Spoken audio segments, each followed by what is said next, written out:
তুবু ইলাল্লাহি তাওবাতান নাসুহা।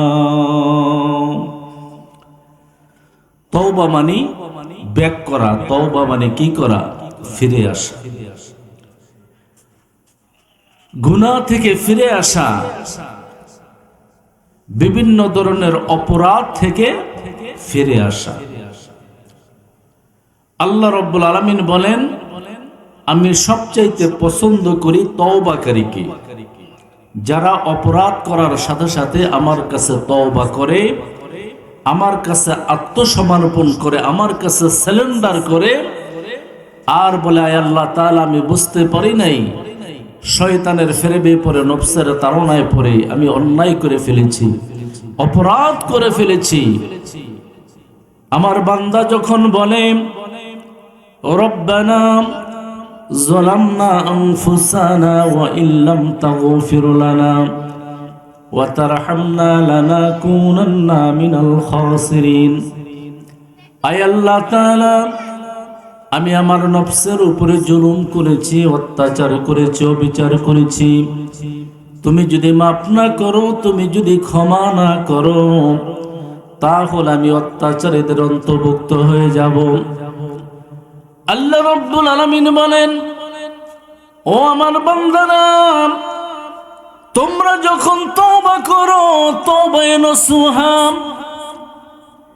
তওবায়ে নসুহা মানে আয় আল্লাহ তাআলা যে অপরাধের জন্য আমি তোমার কাছে তওবা করলাম, যে অপরাধের জন্য আমি তোমার কাছে ক্ষমা চাইলাম, যে অপরাধের জন্য আমি তোমার কাছে মাপ চাইলাম, চোখের পানি ফেলে কান্নাকাটি করলাম, আমি জীবনে যতদিন বেঁচে থাকি এই ধরনের অপরাধ আমি আর কোনোদিন করব না, এই ধরনের গুনাহ আমি আর কোনোদিন করব না। এরকম ভাবে যদি আল্লাহর কাছে তওবা করা যায়, যে তওবাকে তওবায়ে নসুহা বলা হয়, আল্লাহ রাব্বুল আলামিন বলে, বান্দা ও বান্দি, আমি তোমাদের চোখের পানি বৃথা যাইতে দেব না, তোমাদের চোখের পানি বৃথা হইতে পারে না। আমি রব্বুল আলামিন তোমাদের জীবনের গুনাহগুলি মাফ করে দেই। আমার দুইটা হাত আমি বাড়াই দেই, কুদরতি হাত বাড়াই দেই, আর বলতে থাকি, বান্দা আয় আমার বুকে আয়, আমি তোর জীবনের গুনাহগুলি মাফ করে দিলাম। শুধু তাই নয়, আমার 8টা জান্নাতের সমস্ত দরজাগুলি আমি তোর জন্য খুলে দিলাম, জান্নাতের রাস্তাটা তোর জন্য আমি খুলে দিলাম। জোরে কোন সুবহানাল্লাহ। আল্লাহ রাব্বুল আলামিন বলেন, আমি সবচাইতে ভালোবাসি, সবচাইতে পছন্দ করি আমার ওই বান্দাকে, আমার ওই বান্দিকে, আমার যে বান্দা বান্দি অপরাধ করার পরে একটা মুহূর্তের জন্য দেরি না করে, কাল বিলম্ব না করে, আমার বান্দা বান্দির অপরাধ করার সাথে সাথে তারা যখন তওবা করে, তারা যখন পড়তে থাকে আস্তাগফিরুল্লাহ রাব্বি মিন কুল্লি যামবি ওয়া আতুবু ইলাইহি লা হাওলা ওয়ালা কুওয়াতা ইল্লা বিল্লাহিল আলিয়্যিল আযীম। আমি আমার ওই বান্দাকে সবচাইতে ভালোবাসি, আমি ওই বান্দাকে সবচাইতে পছন্দ করি। শুধু তাই নয়, আল্লাহ রাব্বুল আলামিন কেমন ভালোবাসেন, আল্লাহ রাব্বুল আলামিন ওই বান্দার প্রতি কেমন খুশি হয়ে যান, আল্লাহ রাব্বুল আলামিন ওই বান্দার প্রতি কেমন রাজি হয়ে যান। এক ব্যক্তি কঠিন মরুভূমির উপর দিয়া যাচ্ছে, অনেক দূর পর্যন্ত অতিক্রম করার পরে একটা খেজুর গাছের ছায়ার নিচে সে আশ্রয় নিয়েছে। তার যে ঘোড়াটা তার সাওয়ারি ছিল, ওই ঘোড়ার মধ্যে তার খানা এবং পানির ব্যবস্থা আছে। ক্লান্ত শরীর নিয়ে, শ্রান্ত শরীর নিয়ে গাছের ছায়ার নিচে আরামের মধ্যে যখন শুয়ে পড়ল, পড়ার সাথে সাথে তার চোখের মধ্যে ঘুম চলে আসে। যেমনি ভাবে একটা মানুষ যদি সে অক্লান্ত পরিশ্রম করে, অক্লান্ত পরিশ্রম করার পরে সে যদি একটা গাছের ছায়ার নিচে যদি আরাম করে, যেখানে কোনো বালিশ নাই, যেখানে কোনো তোষক নাই, জাজিম নাই, কিন্তু হাতটা মাথার নিচে দিয়ে শোয়ার সাথে সাথে তার চোখের মধ্যে ঘুম এসে যায়। আল্লাহর বান্দার চোখের মধ্যে ঘুম এসে গেল। কিছুক্ষণ পরে ঘুম থেকে জাগার পরে দেখে তার সওয়ারি ঘোড়াটা তার সামনে নাই। লোকটা চিন্তায় বেকুল হয়ে গেলেন, পাগল পারা হয়ে গেলেন। ঘোড়াটা তালাশ করতে লাগলেন, তন্ন তন্ন করে তালাশ করে না পেয়ে লোকটা একেবারে বসে পড়লেন, আফসোস করতে লাগলেন। এমন একটা নির্জন জায়গা যেখানে কোনো মানুষ নাই, মানুষের বসবাস নাই। আমার খানা এবং পানি আমার এই ঘোড়ার উপরে ছিল, এটা তো চলে গেল, এখন আমি কি করব?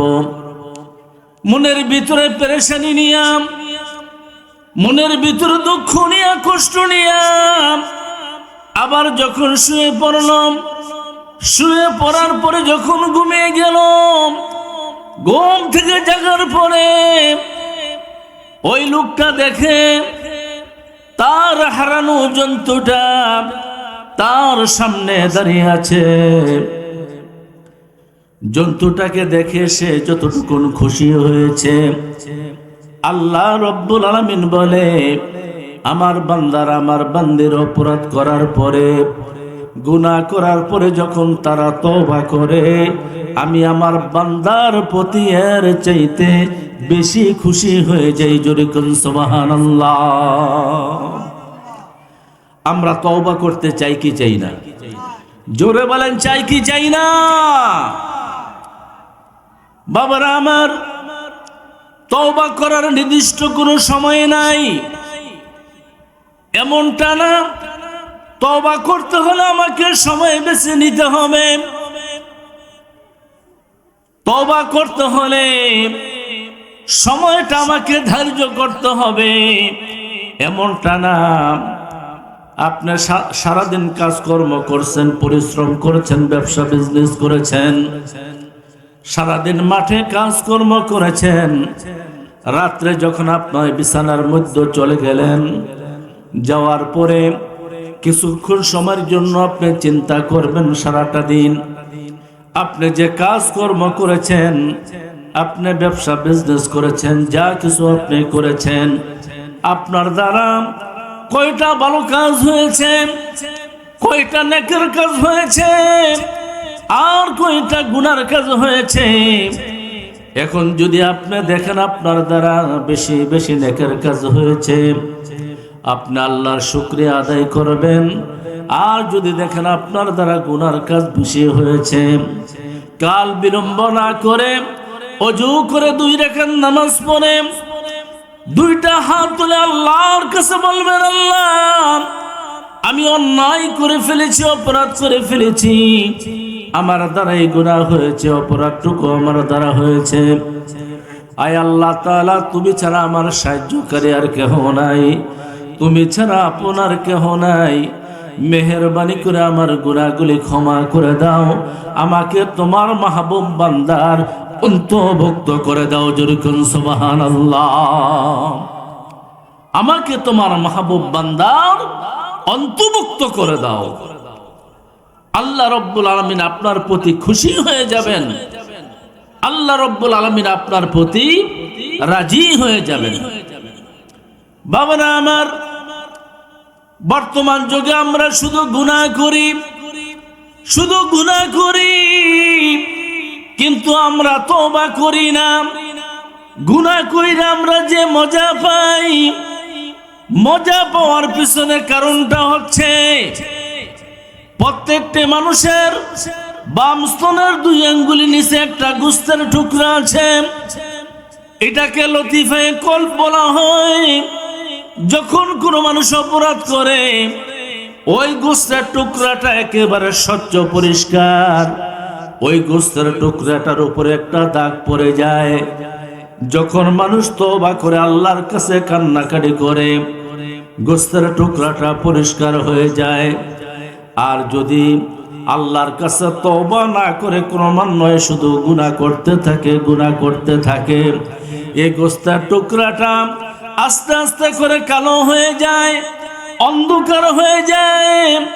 যার কারণে আল্লাহর ওই বান্দার ইবাদত বন্দেগী ভালো লাগে না, নামাজ পড়তে ভালো লাগে না, জিকির করতে ভালো লাগে না, ওয়াজ শুনতে ভালো লাগে না, মুফাসসিরে কেরামগণের কথাগুলি তার শুনতে ভালো লাগে না, পীর মাশায়েখের কথা শুনতে ভালো লাগে না, কারো ভালো কোনো কথা তার শুনতে ভালো লাগে না।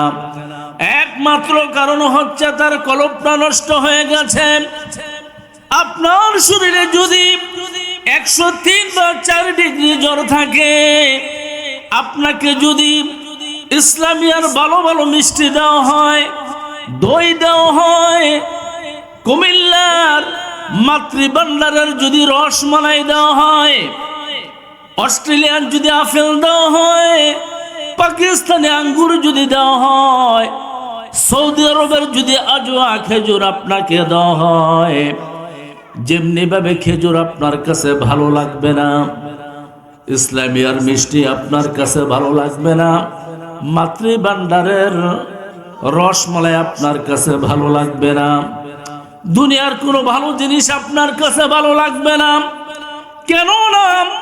তার পিছনে কারণ হচ্ছে জ্বরের কারণে আপনার স্বাদ নষ্ট হয়ে গেছে।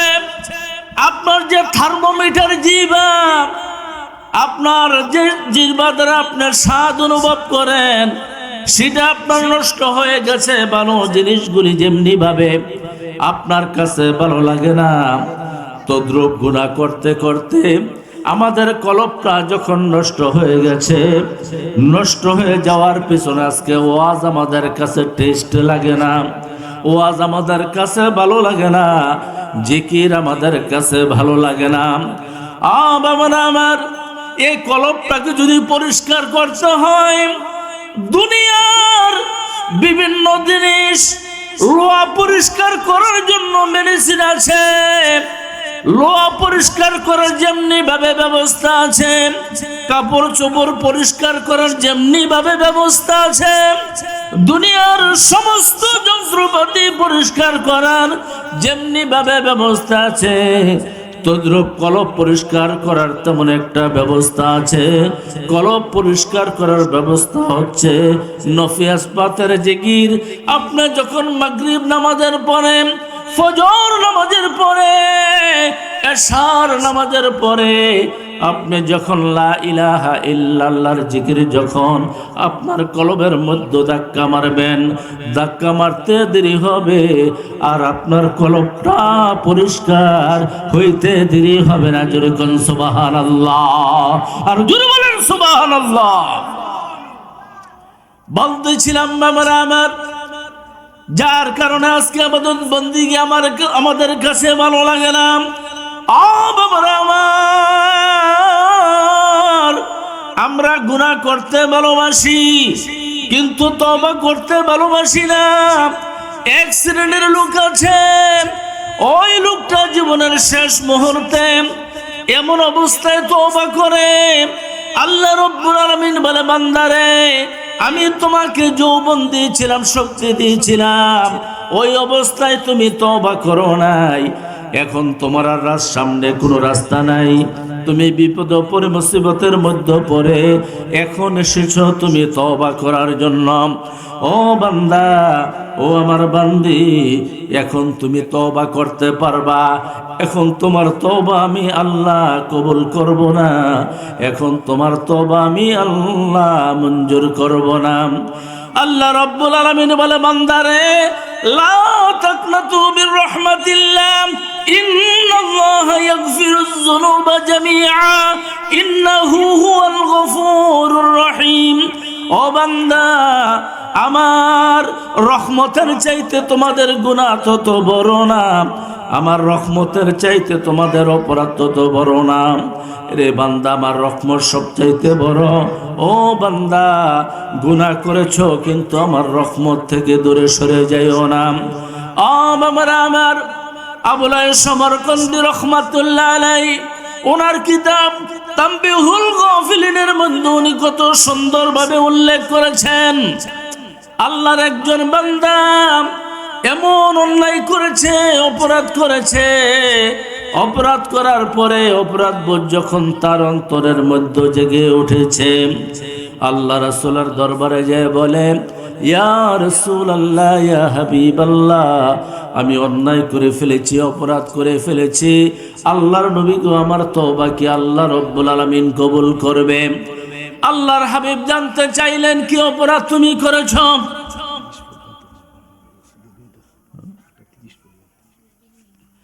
লা ইলাহা ইল্লাল্লাহ, লা ইলাহা ইল্লাল্লাহ, লা ইলাহা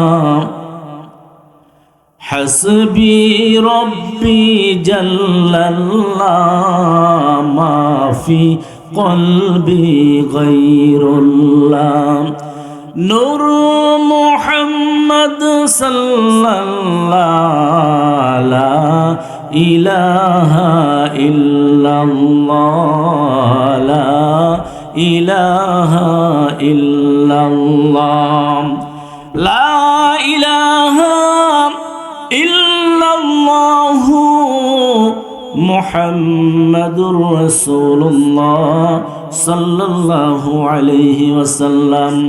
আল্লাহর হাবিব জানতে চাইলেন, যুবক, তুমি কি অন্যায় করেছো, কি অপরাধ করেছো? যুবক আল্লাহর হাবিবের সামনে বলতে চাইলাম, ইয়া রাসূলুল্লাহ, নবী গো, আমি এমন অন্যায় করেছি আপনার কাছে বলা যাবে না, আমার লজ্জা হয়, আমার শরম হয়। ইয়া রাসূলুল্লাহ, আপনি বলে দেন, আমার তওবা কি আল্লাহ রাব্বুল আলামিন কবুল করবেন? আল্লাহর হাবিব বললেন, যুবক, আমি জানতে চাই তুমি কি এমন ধরনের অপরাধ করেছ? কারণ আল্লাহ রাব্বুল আলামিন সবচাইতে বড় বড় অপরাধীকে আল্লাহ রাব্বুল আলামিন ক্ষমা করে দেয়, আল্লাহ রাব্বুল আলামিন মাফ করে দেয়। আল্লাহ রাব্বুল আলামিন হচ্ছে রহমানুর রহিম। আল্লাহ রাব্বুল আলামিন বলে, বান্দারে, ও আমার বান্দা, আমি রাত্র দিন 24 ঘন্টা আমি ঘুমাই না, আমার কোনো ঘুম নাই, আমার কোনো তন্দ্রা নাই।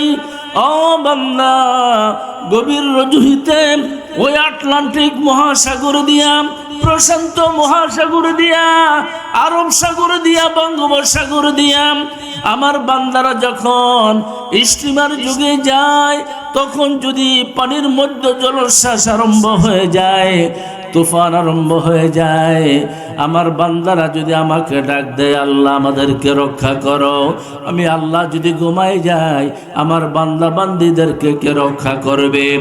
এই জন্য আমি ঘুমাই না।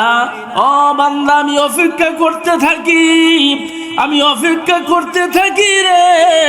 দুনিয়ার মানুষের ঘরের দরজায় যদি তুমি বারবার যাও, দুনিয়ার মানুষ ঘরের দরজা তোমার জন্য বন্ধ করে দেয়। বর্তমানে আধুনিক যুগে, মোবাইলের যুগে, আপনার বন্ধু বান্ধব যদি আপনার অভাবের কথা শুনতে পায়, আপনার সমস্যার কথা যদি আপনার বন্ধু বান্ধব শুনতে পায়, তাহলে আপনার বন্ধু বান্ধব আপনার সঙ্গে কথা বলতে রাজি হয় না। প্রয়োজনে মোবাইল বন্ধ করে দেয়, না হয় ব্ল্যাক লিস্টের মধ্যে ফেলাই দেয়। কিন্তু এই দুনিয়াতে আপনার বন্ধু বান্ধব আপনার সঙ্গে থাকতে চায় না। কেননা সাময়িক সময়ের জন্য আপনি অসুবিধার মধ্যে পড়ে গেছেন, সাময়িক সময়ের জন্য আপনি অভাবের মধ্যে পড়ে গেছেন। অভাবের মধ্যে পড়ার কারণে আপনার বন্ধু আপনার কাছ থেকে বিদায় নিয়ে গেল। আল্লাহ রাব্বুল আলামিন বলে, বান্দা, ও আমার বান্দি, দুনিয়ার মানুষের ঘরের দরজা তোমার জন্য বন্ধ হয়ে যায়, কিন্তু আমার দরজা তোমার জন্য বন্ধ হয় না। কেন না? ও বান্দা, দুনিয়ার মানুষ তোমার জন্য রাগ করে, তোমার জন্য দুনিয়ার মানুষের ঘরের দরজা বন্ধ হয়। আর যদি তুমি আমি আল্লাহর কাছে না চাও, আমি আল্লাহ তোমার প্রতি রাগ করি, আমি আল্লাহ তোমার প্রতি বেজার হই। জোরে কোন সুবহানাল্লাহ। ও বাবারা আমার, আমরা কেমন আল্লাহ পেয়েছি, কেমন আল্লাহ আমাদের, যে আল্লাহর কাছে না চাইলে আল্লাহ রাগ হয়, যে আল্লাহর কাছে না চাইলে আল্লাহ বেজার হয়, যে আল্লাহর কাছে ক্ষমা না চাইলে আল্লাহ রাগ করে। আল্লাহ বলে, বান্দারে আমার কাছে চাইতে দেরি, আমি রব্বুল আলামিন তোমাকে দিতে দেরি করব না। আল্লাহ রব্বুল আলামিন বলে, বান্দা দুনিয়ার মানুষের কাছে না চাইয়া আমার কাছে যদি তুমি চাও, আমি রব্বুল আলামিন তোমাকে কেমনি ভাবে দেই তুমি নিজেও টের পাইবা না। আমার আল্লাহর দুইজন বান্দা একজন ধনী ব্যক্তির বাড়ির পাশে যাইয়া তারা গেটের সামনে বসে বসে তারা ভিক্ষা করে। দুইজন ভিক্ষুক, একজন বলে, আয় আল্লাহ তাআলা, এই বাড়ির মালিকের দয়ায় আমি বেঁচে আছি। আর আরেকজন বলে, আয় আল্লাহ তাআলা, তুমি যেই রিজিকের ফয়সালা আমার জন্য তুমি করো, এই রিজিকের ফয়সালা আমি তোমার প্রতি সন্তুষ্ট, আমি তোমার প্রতি কৃতজ্ঞতা প্রকাশ করতেছি। এবার দুইজন মিসকিন, দুইজনের কথা এক নয়, দুইজনের কথার মধ্যে পৃথক, এত পৃথক আসমান এবং জমিনের মধ্যে যতটুকু ব্যবধান, দুইজনের কথার মধ্যে ততটুকু ব্যবধান। এমন সময় বাড়ির মালিক প্রথম নাম্বার যে মিসকিন ফকির, যেই ব্যক্তি বলে, আয় আল্লাহ তাআলা, এই বাড়ির মালিক যদি সাহায্য না করতো আমি মরে যাইতাম, ওই ব্যক্তির জন্য একটা বুনা মুরগি আর মুরগির ভিতরে 10 দিনার করে দিয়ে দেয়। আর দ্বিতীয় নাম্বার যে মুসাফির, ওই মুসাফির যিনি আল্লাহর কাছে সাহায্য চায়, আল্লাহর কাছে রিজিক চায়, ওই মুসাফিরকে মাত্র 1 দিনার করে দেয়। কিন্তু ওই ব্যক্তি তো জানে না মুরগির ভিতরে কি দিয়েছে। উম্মে জাফর নামনি, ওই বাড়ির মালিকের নাম ছিল উম্মে জাফর নামনি। উম্মে জাফর নামনি কিছুদিন পরে ওই প্রথম সারির যে মুসাফির তাকে ডেকে অন্দর মহলের মধ্যে নিয়ে যায় আর বলতেছে, আমি যে তোমাকে প্রতিদিন ওই মুরগির ভিতরে 10 দিনার করে, এই 10 দিনে 100 দিনার দিলাম, তুমি কি 100 দিনার তুমি পেয়েছ?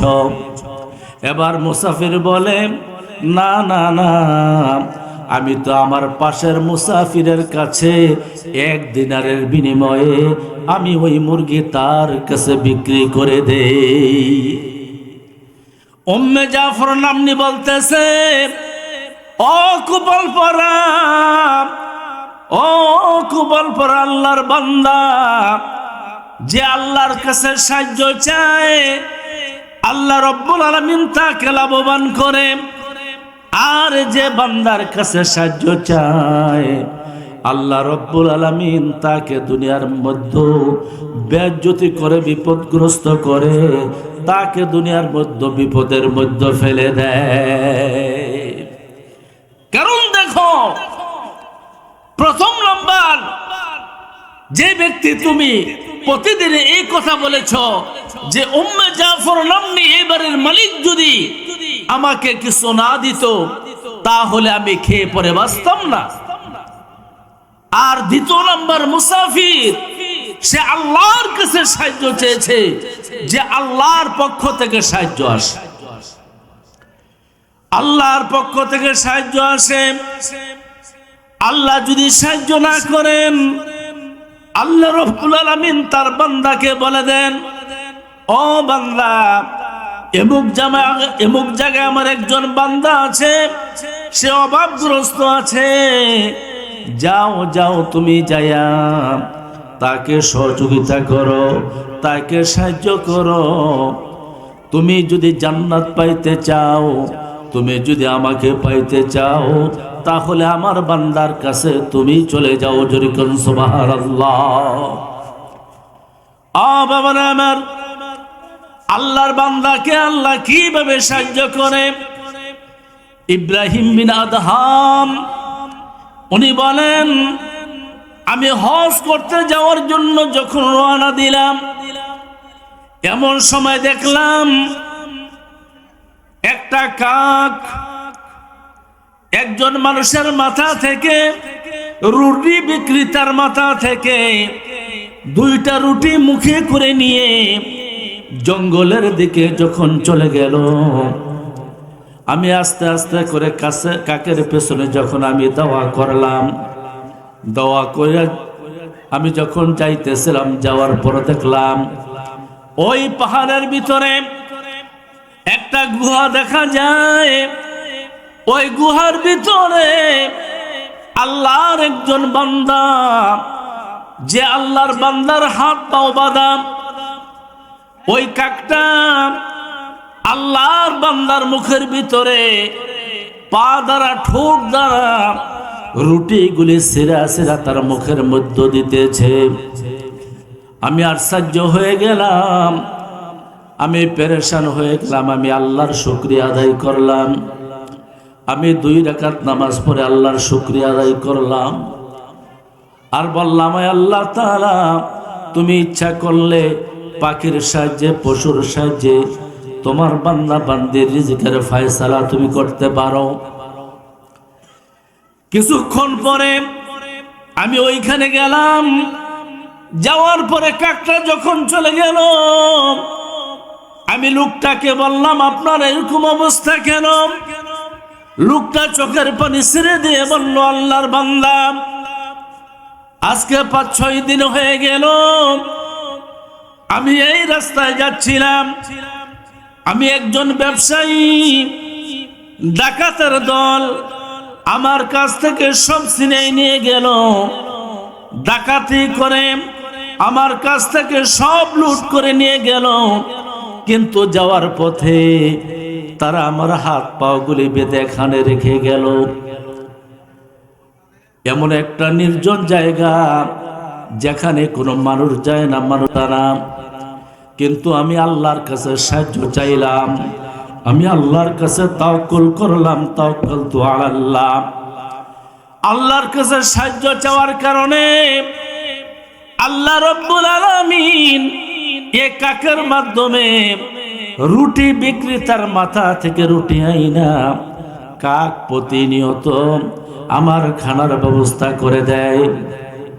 ইব্রাহিম বিন আদহাম উনি আশ্চর্য হয়ে গেলেন। উনি ওনার হাত পায়ের বাঁধনগুলি খুলে দিলেন। খুলে দেওয়ার পরে 2 জনই রওনা দিলেন। অনেকটা রাস্তা অতিক্রম করার পরে দেখলেন একটা পানির কূপ দেখা যায়। ওই পানির কূপের পাশে অনেকগুলি হরিণী পানি পান করতেছে। তারা আস্তে আস্তে করে অগ্রসর হলেন পানি পান করার জন্য। তাদেরকে দেখে যখন হরিণীর দলটা চলে গেল, চলে যাওয়ার পরে এবার তারা কূপ থেকে পানি তোলার জন্য রশি এবং বালতি তালাশ করতে লাগলো। রশি বালতি তালাশ কইরা কূপ থেকে তারা পানি সংগ্রহ করল। সংগ্রহ করার পরে ইব্রাহিম বিন আদহাম আল্লাহর কাছে সেজদা দিয়া বলতেছে, আয় আল্লাহ তাআলা, তোমার হিকমত বুঝলাম না, তোমার দয়া বুঝলাম না, তোমার করুণা বুঝলাম না। ওই বনের পশুর দল, ওই বনের হরিণীর দল, তারা যখন কূপের নিকটে আসলো, কূপের পানিটা তাদের জন্য তুমি উপরে তুলে দিলা। আর আমাদের জন্য তুমি পানিটা আবার নিচে নিয়ে গেলা। আমরা তো তোমাকে রুকু করি, আমরা তো তোমাকে সিজদা করি, আমরা তো তোমার গুণগান গাই, তোমার প্রশংসা করি। আয় আল্লাহ তাআলা, এই হরিণী তো নামাজ পড়ে না, তোমার প্রশংসা করে না। গায়েব থেকে আওয়াজ আসলো, ও ইব্রাহিম আদম, তুমি কি জানো এই পশুগুলি, হরিণীগুলি দৈনন্দিন একবার নয়, দুইবার নয়, শত শতবার আমার শুকরিয়া আদায় করে আর আমার নামের জিকির করে। জোরে কোন সুবহানাল্লাহ, আল্লাহু আকবার, আল্লাহু আকবার। আমার শুকরিয়া আদায় করে আমার নামের জিকির করে। আজকে আমরা তো শুকরিয়া আদায় করি না, খাইয়াও কই খাই না, পাইয়াও কই পাই না। কি বলেন, ঠিক কি ঠিক না?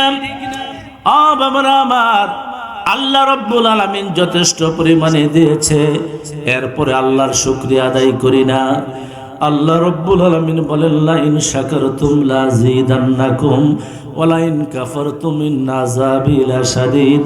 বান্দারে, আমার শুকরিয়া যদি আদায় করো আমি বেশি বেশি করে বাড়ায় দেব, আর যদি না শুকরিয়া করো লাযিদান্নাকুম, নেয়ামতের পরিপ্রেক্ষিতে তোমাদের জন্য কঠিন থেকে কঠিন শাস্তির ব্যবস্থা আমি করে রেখেছি। ইব্রাহিম বিন আদহামকে আল্লাহ রাব্বুল আলামিন জানাই দিলেন, ও ইব্রাহিম, তুমি জানিয়া রাখো, কিন্তু তোমাদের উদ্দেশ্য হইল তোমরা কূপ থেকে রশি এবং বালতি নিবা পানির জন্য। এই জন্য আমি পানিটা নিচে দিয়ে দিলাম। আর এই হরিণীগুলি তারা আমার আল্লাহর কাছে সাহায্য চেয়েছে পানির জন্য, এই জন্য তারা রশি এবং বালতির চিন্তা ভাবনা করে নাই। এই জন্য আমি তাদের জন্য কূপের মুখ বরাবর পানির ব্যবস্থা করে দিয়েছি। জোরে কোন সুবহানাল্লাহ। বাবারা আমার, আল্লাহ রাব্বুল আলামিন এমনি ভাবে দয়া করে, আল্লাহ রাব্বুল আলামিন এমনি ভাবে সাহায্য করে। ইরাকের জমিনে বাদশা নুরুদ্দিনের শাসন আমলে যখন ওই রাষ্ট্রের আনাচে কানাচে যারা পাহারা দেয়, ওই পাহারাদের হাতে কিছু ডাকাত দল ধরা পড়লো। ধরা পড়ার পরে যখন তাদেরকে তারা বেঁধে ফেললো, একজন ডাকাত কৌশলে তারা পালিয়ে গেল। কিন্তু ওই রাজদরবারে কতজন ডাকাত ধরা পড়েছিল তাদের একটা লিস্টি দেওয়া হয়েছিল। এমন সময় ওই পাহারাদাররা মনে মনে ভাবল, একটা ডাকাত যেহেতু পালিয়ে গেছে, এখন যদি সমস্ত ডাকাতদেরকে হাজির না করা যায় তাহলে বাদশার পক্ষ থেকে আমাদেরকে শাস্তি দেওয়া হবে। এবার তারা চিন্তা করতে লাগলো, এখন কি করব। একটা সাধারণ মানুষ রাস্তা দিয়ে হেঁটে যাচ্ছে, ওই লোকটাকে তারা ধরে ডাকাত মনে করে যখন ডাকাতের দলের মধ্যে তারা ঢুকাই দিল। বাবার আমার, যেটা বর্তমানে আমাদের সমাজে চলছে, আমাদের দেশে যেটা বর্তমানে চলছে, যারা অপরাধ করে, যারা চুরি করে, যারা ডাকাতি করে, বাবারা আমার, আজকে তারা সমাজের মধ্যে তারা বুক ফুলায় চলে। আর যারা অপরাধ করে না, আজকে সমাজের মধ্যে যারা চোরের মধ্যে থাকে। কি বলেন, ঠিক কি ঠিক না? আজকে বিনা অপরাধে অনেক মানুষ বছরের পর জেল খাটতেছে, বছর পর বছর জেল খাটতেছে। বাবারা আমার, এই জন্য জেল খাটতেছে। শতকরা 99% মুসলমানের দেশে কোরআনের আইন না থাকার কারণে, ইসলামের সঠিক বিধান না থাকার কারণে, কোরআনের শাসন না থাকার কারণে আজকে চোর এবং ভালো মানুষের কোনো ভেদাভেদ বিচার করা যায় না। কারণ যারা বিচার করবে তাদের মধ্যে ভালো এবং মন্দ ভেদাভেদ করার মতন সেই জিনিসটা তারা হারিয়ে ফেলেছে। বাবার আমার, এবার চিন্তা করতে লাগলো পাহারাদাররা, তাদেরকে ডাকাতের দলের সঙ্গে জেলখানার ভিতরে ঢুকিয়ে দেওয়া হলো। ঢুকিয়ে দেওয়ার পরে ওই ডাকাতদের যে আপনজনেরা সুপারিশ করে জেলখানা থেকে তাদেরকে বাহির করে দিল। ওই যে মুসাফির ব্যক্তি, তার তো আর কেহ নাই, জেলের মধ্য থেকে সে আল্লাহর জিকির করে, আল্লাহর কাছে সাহায্য চায়। কাগজের মধ্যে একটা লেখা লিখেছে, তাওয়াক্কালতু আলাল্লাহ, আয় আল্লাহ তাআলা, তুমি ছাড়া আমার ভরসাকারী আর কেহ নাই, তুমি ছাড়া আমার আপনার কেহ নাই, তুমি ছাড়া এই জেল থেকে আমাকে মুক্তি দেওয়ার মতন আর কেহ নাই। আয় আল্লাহ তাআলা, তুমি আমার ব্যবস্থা করে দাও, তাওয়াক্কালতু আলাল্লাহ, তুমি আমার ব্যবস্থা করে দাও। জেলারকে বলল, আমার এই কাগজটা বিল্ডিং এর উপরে উঠে কাগজটা নিক্ষেপ করে দাও। কই বিল্ডিং এর উপর উঠে কাগজটা নিক্ষেপ করলে কতটুকু যাবে? কই তোমার দায়িত্ব হইল নিক্ষেপ করা, আর এই কাগজটা জায়গা মতো পৌঁছায় দেওয়ার দায়িত্ব আমার আল্লাহর। জোরে কোন সুবহানাল্লাহ। কাগজটা যখন উড়াই দিলেন, এমন সময় বাদশা হারুন ঘুমিয়েছিলেন, আল্লাহ রাব্বুল আলামিন ঘুম থেকে জাগাইলেন। আল্লাহর পক্ষ থেকে এলান আসলো, ও বাদশা, তুমি আরামে ঘুমাচ্ছ, আমার নিষ্পাপ বান্দা তোমার জেলখানার ভিতরে জেল খাটতেছে। ও বাদশা, তুমি যে খবর নেও না, তুমি যে তার তালাশ করো না, আমার আদালতে তোমার জবাবদিহিতা করতে হবে। এমন সময় বাদশা আল্লাহর দরবারে কান্নাকাটি শুরু করলেন। ঘুম থেকে জায়গা বাদশা নামাজ পড়ে আল্লাহর দরবারে কান্নাকাটি করলেন। অন্য কিতাবের মধ্যে আসছে, বাদশা নুরুদ্দিনের কাছে এই কাগজটা আল্লাহ রাব্বুল আলামিন পৌঁছাই দিলেন।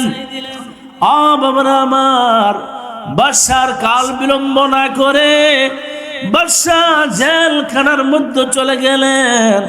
জেলখানার মধ্যে যাইয়া রাজার হালাতে তাকে ওই রাজার পোশাক পরাইলেন। একটা নয়, দুইটা নয়, তার জন্য 10 জোড়া পোশাকের ব্যবস্থা করলেন। শুধু তাই নয়, 100 দিনার নয়, 200 দিনার নয়, 1000 দিনার নয়, 2000 দিনার নয়, 10,000 দিনারের ব্যবস্থা তার জন্য বাজেট করলেন। আর শুধু তাই নয়, তার জন্য অনেকগুলি ওট বাজেট করা হলো।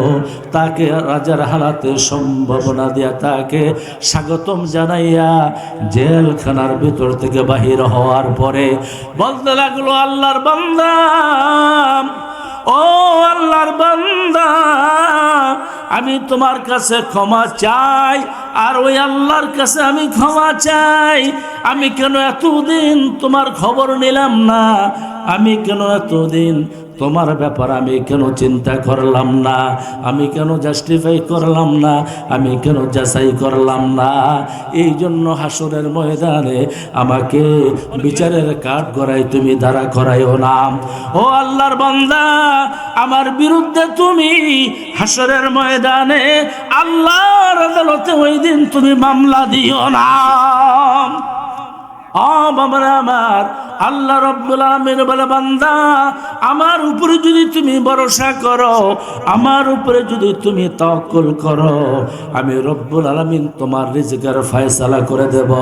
এত রিজিক আমি তোমাকে দেব যেটা তুমি কল্পনা করতে পারবে না। শুধু তাই নয়, তোমার ইজ্জত সম্মান আমি আল্লাহ এত এত বাড়াই দেব, তুমি কখনো কল্পনা করতে পারবে না। আমার আলোচনার দিকে আমি যাই। আল্লাহর হাবিব যুবককে প্রশ্ন করলো, যুবক, কি এমন ধরনের অপরাধ তুমি করেছ তোমার লজ্জা হয়? তুমি বলতে পারো না তোমার লজ্জা হয়? এমন অপরাধ কেন তুমি করলা? আল্লাহ রাসূল যুবকের কাছ থেকে জানতে চায়। যুবক বলে না, আল্লাহর হাবিব শুধু যুবককে বলো, যুবক কি এমন অপরাধ তুমি করেছ আমার কাছে বলো। এবার যুবক চোখের পানিগুলি ছেড়ে দিলেন। যার যার করে চোখের পানিগুলি যখন পড়তেছিল, আল্লাহর হাবিব বলে, যুবক তোমার কান্না আমি সহ্য করতে পারি না। আমি জানতে চাই কি এমন ধরনের অপরাধ তুমি করেছ। এবার যুবক কাঁদতে কাঁদতে ডেকে বলে, ইয়া রাসূলুল্লাহ, ইয়া হাবিবাল্লাহ, আমি একজন কাফন চোর।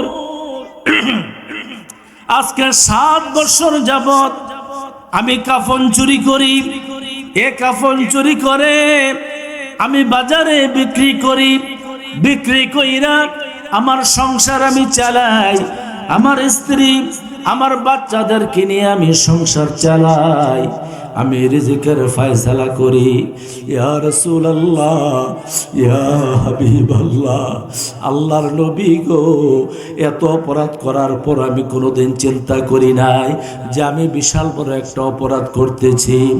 ইয়া রাসূলুল্লাহ, কয়েকদিন আগে একটা আনসার মহিলা যখন মারা গেল, মানুষ বলা বলি করতেছিল এ মেয়েটা বড় সুন্দরী, এই মেয়েটা বড় ধার্মিক, এই মেয়েটা বড় আল্লাহওয়ালা ছিল। বাবারা আমার, দুনিয়া তো দেখা যায় একজন মানুষ মরার পরে তার ভালো মন্দ নিয়ে মানুষ দোকানপাটে, রাস্তাঘাটে, হাটে বাজারে মানুষ সমালোচনা করে। এই মানুষটার এই গুণগুলি ছিল, এই মানুষটা এমন ছিল, এই মানুষটা এমন ছিল। বাবারা আমার, এইগুলি ফেরেশতারা নোট করতে থাকে। হাদিস শরীফের মধ্যে আছে 40 দিন পর্যন্ত এই কথাগুলি নোট করতে থাকে। মানুষটা কেমন ছিল এই কথাগুলি নোট করতে থাকে। এই জন্য বাবার আমার, একজন মানুষ যদি তার কিছু ত্রুটি থাকতে পারে, এমন মানুষ দুনিয়ার মধ্যে নাই। সে গুনাহ করে নাই, অপরাধ করে নাই, ভালো মন্দ নিয়ে মানুষ বেঁচে থাকে। অপরাধ থাকতে পারে, ছোটোখাটো গুণও তার হয়ে যাইতে পারে। এই জন্য মানুষের সমালোচনা করাটা কখনো উচিত নয়, কাম্য নয়। বাবারা আমার, ইয়া রাসূলুল্লাহ, আমি যখন শুনতে পাইলাম মেয়েটা বড় সুন্দরী ছিল, মেয়েটা বড় গুণবতী ছিল, মেয়েটা বড় আল্লাহওয়ালা ছিল, কিন্তু মেয়েটাকে কেহ দেখে নাই, আমিও দেখি নাই। শয়তান আমাকে প্রশ্রয় দিচ্ছে, কখন রাত্র হবে, কখন তার কবরের পাশে আমি যাব। আমি শুধু ছুটাছুটি করতেছিলাম, একটা পেরেশানি আমার মধ্যে চলে আসলো। ইয়া রাসূলুল্লাহ, ইয়া হাবিবাল্লাহ, ওই সময়টা ছিল অমাবস্যা রাত্র, কারণ অমাবস্যা রাত্রটা অন্ধকার রাত্র থাকে। ইয়া রাসূলুল্লাহ, বেলাটা ডোবার পরে কাল বিলম্ব আমি না করে আস্তে আস্তে করে যখন আমি তার কবরের পাশে চলে গেলাম, কবরস্থানে যখন আমি চলে গেলাম, আস্তে আস্তে করে যখন আমি তার কবরের মাটিগুলি যখন সরাইতেছিলাম, ইয়া রাসূলুল্লাহ, ইয়া হাবিবাল্লাহ, যারা পরিমাণের সংকোচ, যারা পরিমাণে দ্বিধা, যারা পরিমাণে কোনো ভয় আমার মধ্যে আসে নাই।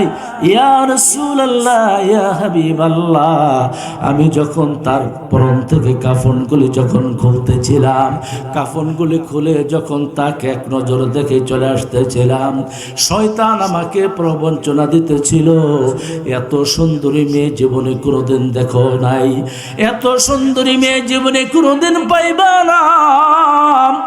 ইয়া রাসূলুল্লাহ, শয়তানের প্রবঞ্চনা আমি সহ্য করতে পারি নাই।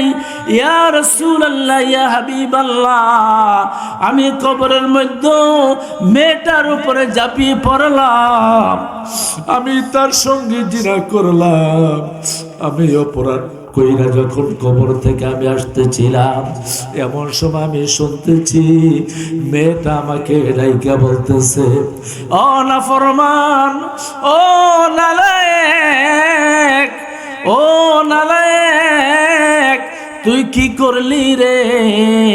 হাজার হাজার কবরবাসীর সামনে আমাকে নষ্ট করে দিলি, আল্লাহর কাছে আমাকে প্রশ্নবিদ্ধ করলি। আমি তো মজলুম, আল্লাহ মজলুমের পক্ষে আছেন, আল্লাহ তোর বিচার করবে, তোর অপরাধের শাস্তি তুই ভোগ করতে হবে। ইয়া রাসূলুল্লাহ, ইয়া হাবিবাল্লাহ, এরপর থেকে সারাটা রাত্র আমি ঘুমাই নাই। আমি খাইতে গেলে খাইতে পারি না, আমি ঘুমাইতে গেলে ঘুমাইতে পারি না, কোথাও আমি বসে থাকতে পারি না। বন্ধু বান্ধবের সঙ্গে গেলে কি যেন আমার পেছনে তাড়া করে। ইয়া রাসূলুল্লাহ, এমন একটা অশান্তি আমার মধ্যে সৃষ্টি হয়ে গেছে, এমন একটা অপরাধ বোধ আমার মনের ভিতরে কাজ করতেছে। আমি ঘুমায় শান্তি নাই, খায়া শান্তি নাই। ইয়া রাসূলুল্লাহ, ইয়া হাবিবাল্লাহ, আল্লাহর নবী গো, এই অপরাধ কি আল্লাহ ক্ষমা করবে? আল্লাহ কি আমার তওবা মঞ্জুর করবে? আল্লাহ কি আমার তওবা কবুল করবে? আল্লাহর হাবিব বলল, ও নালায়েক, কমবুক্ত জাহেল, আমার সামনে থেকে চলে যা, আমি তোকে দেখতে চাই না, আমার সামনে তুই আর কখনো কোনোদিন আসবি না, আমার সামনে থেকে তুই চলে যা। এবার যুবক কাঁদতে কাঁদতে একটা নিরিবিলি জায়গায় চলে গেল। এবার যুবকের স্ত্রীর খবর নাই, সন্তানের খবর নাই, সংসারের খবর নাই। ওই যুবক